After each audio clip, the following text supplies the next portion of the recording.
მოგესალმებით, თქვენ უყურებთ რეგიონის დღის მთავარ ამბებს. ახალციხის მუნიციპალიტეტის სოფელ თისელში ბუნებრივი აირი არ არის და მოსახლეობა ჯერ კიდევ შეშის ღუმელებით თბება.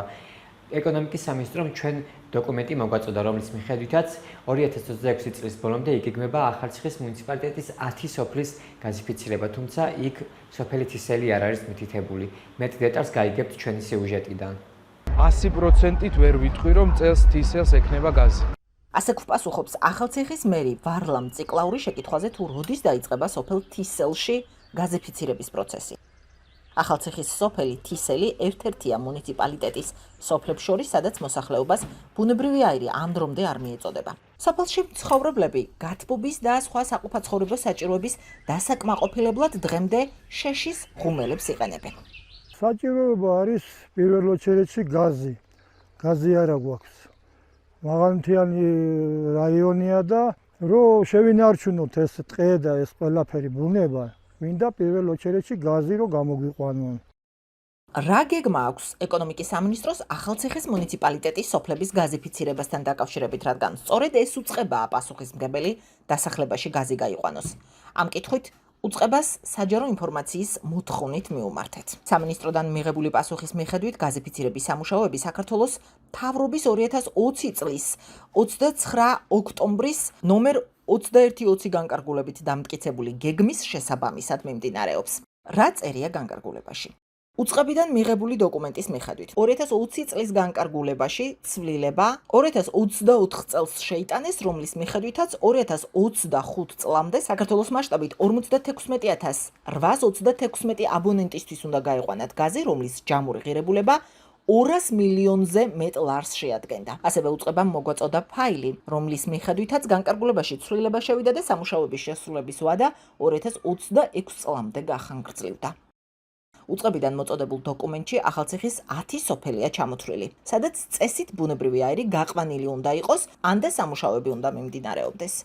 ესენია საყუნეთი, აწყური, ტყემლანა, ზიკლია, აგარა, გურკელი, წინუბანი, გიორგიწმინდა, მუგარეთი და საძელი.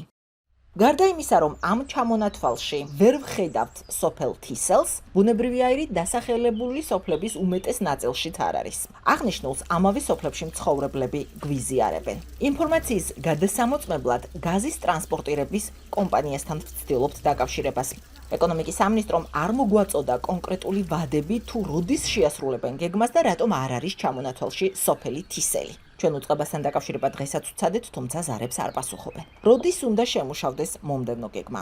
ვერც ამის შესახებ მივიღეთ ინფორმაცია.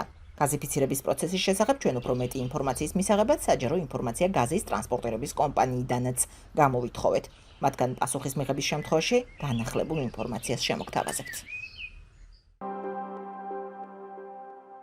საგზაო მოძრაობის წესებთან დაკავშირებით გაზრდილი ჯარიმები შესაძლოა შემცირდეს. რადგან მოძრაობის წესების დარღვევაზე გაზრდილი ჯარიმებსა და შემცირებულ სტატისტიკას შორის პირდაპირ ცვლილება არ არის, ამბობს ირაკლი კობახიძე. საგზაო მოძრაობის წესების მაქსიმალურად უზრუნველყოფისა და საგზაო სატრანსპორტო შემთხვევების პრევენციის მოტივით ქართულმა ოცნებამ პირველი მაისიდან ავტოსაგზაო მოძრაობის წესების დარღვევისთვის ჯარიმები გაზარდა. 27 მაისს ჩვენთან ინტერვიუში ავტოტექნიკური და ავტოტრასოლოგიური ექსპერტი რევაზ ველიჯანიშვილი ამბობდა, რომ ჯარიმების ზრდა პრობლემას ვერ მოაგვარებს და საჭიროა სტრუქტურული ცვლილება. ნახოთ კობახიძის და შემდეგ ველიჯანიშვილის პასუხი. მუდმივად დავგვერდებით სტატისტიკას და იმას, თუ რა გავლენას ახდენს მაგალითად ჯარიმების ზრდა სტატისტიკის გაუმჯობესებაზე. ჩვენ დავაკვირდით გასული თვეების მონაცემებს, გასული დაახლოებით 1 წლის მონაცემებს და ვნახევთ, რომ პირდაპირი კორელაცია გაზრდილ ჯარიმებსა და შემცირებულ სტატისტიკას შორის სამწუხაროდ არ არის. აქედან გამომდინარე და იმის გათვალისწინებით, რომ ჯარიმები პირთა დაწვება, რა თქმა უნდა, პირდაპირ მოსახლეობას აბსოლუტურად შეგვიძლია განვიხილოთ ასეთი ვერსია ჯარიმების შემცირებასთან დაკავშირებით, ამასთან დაკავშირებით უნდა ვიმუშაოთ, რა თქმა უნდა, საქართველოს პარლამენტთან ერთად. მიმოჩნია, რომ მიდგომა, რომელიც დღეს არის თქვა ცალსახად მარტო ჯარიმებით ამით არ აღიკვეცება და არ შემცირდება საგზაო სატრანსპორტო შემთხვევები. ეს ძალიან გლობალური საკითხია და მრავალწახნაგოვანი, ასე ვიტყოდი. აქ მძღოლის ფაქტორი უნდა იყოს სათანადოდ შესწავლილი და მიზეზობრივი კავშირი. ირაკლი კობახიძე სომხეთში გამართულ არჩევნებს ეუთო ოდირის შეფასებას და ევროკავშირის ძმილოცვებს შემდეგნაირად ეხმაურება. ორმაგი სტანდარტი ევროპული ბიუროკრატიისთვის არის ჩვეულებრივი მოვლენა. სომხეთში საპარლამენტო არჩევნებში ნიკოლ ფაშინიანის პარტიამ გაიმარჯვა. წინასწარი მონაცემებით მან ხმების 59,91% მიიღო და პარლამენტში 61 მანდატი მოიპოვა. ფაშინიანს გამარჯვება მიულოცა ევროკომისიის პრეზიდენტმა ურსულა ფონ დე ლაიენმა, ევროპული საბჭოს პრეზიდენტმა ანტონიო კოშტამ, ევროკომისარმა გაფართოების საკითხებში მარტა კოსიმმა, აშშ-ის სახელმწიფო მდივანმა მარკო რუბიომ.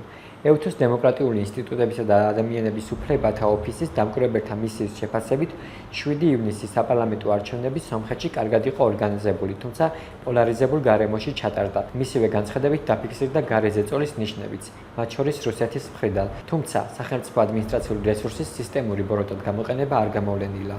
მე არ მინდა შევიდე ამ საკითხში, რა თქმა უნდა, ეს არის სადამკვირვებლო ორგანიზაციების ფუნქცია, ისინი აფასებენ არჩევნებს, ეს არის მათი საქმე და მათი და კონკრეტული ქვეყნის ურთიერთობის საქმე. შესაბამისად, მე საერთოდ არ შევალ ამ საკითხებში, ზოგადად აქ სომხეთში არ ვსაუბრობ, თქვენ იცით, რომ ორმაგი სტანდარტები ევროპული ბიუროკრატიისთვის არის აბსოლუტურად ჩვეულებრივი მოვლენა. ეს იყო ჩვენს ხელთ არსებული დღევანდელი ბოლო ინფორმაცია. მეტ დეტალური ინფორმაციისთვის ეწვიეთ ჩვენს ვებ და Facebook გვერდს Talk to Regions. გვანდობთ რომ გიყურებთ. დროებით.